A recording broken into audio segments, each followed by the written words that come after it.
saya Yeremia Fernando, saya dari program studi pendidikan teknik mesin. NIM saya 2530200001. Pada video ini, saya akan membahas pelajaran dari sejarah Pancasila bagi generasi muda dengan fokus pada proses lahirnya Pancasila melalui sidang BPU PKI dan Piagam Jakarta. Indonesia sedang mempersiapkan kemerdekaan. Pemerintah pendudukan Jepang membentuk BPU PKI, yaitu suatu badan yang bertugas merumuskan dasar negara. Pertama, BPU PKI tanggal 29 Mei sampai 1 Juni 1945, beberapa tokoh menyampaikan gagasannya. Pada tanggal 1 Juni 1945, konsep dasar negara yang kemudian disebut Pancasila disampaikan. Setelah itu, pada 22 Juni 1945, Panitia 9 menyusun Piagam Jakarta yang menjadi salah satu rumusan awal dasar negara Indonesia.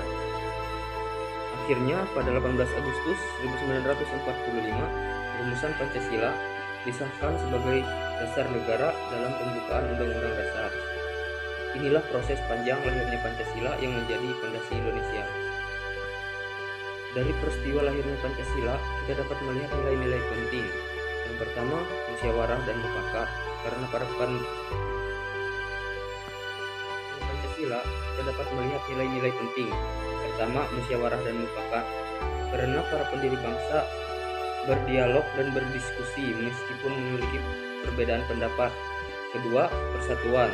Terlihat dari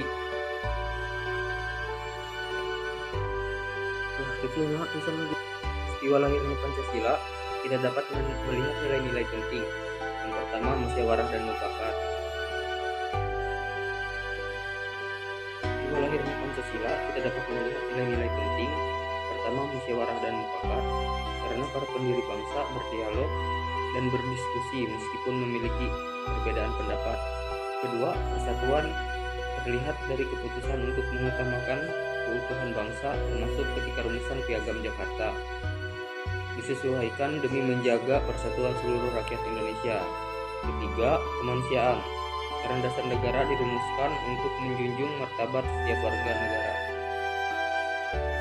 Bahwa kemerdekaan dan dasar negara tidak lahir begitu saja, tetapi melalui proses saling menghargai dan mengutamakan kepentingan bersama. Bagi generasi muda saat ini, nilai-nilai Pancasila masih sangat relevan. Dalam media sosial, kita sering melihat perbedaan pendapat yang membuat konflik. Dengan menerapkan semangat persatuan, toleransi, dan musyawarah, kita bisa menjadi generasi muda yang lebih baik, bijak, tidak mudah terpecah, dan mampu membangun Indonesia yang lebih baik. Sekian video singkat saya tentang pelajaran dan sejarah Pancasila bagi generasi muda. Semoga bermanfaat dan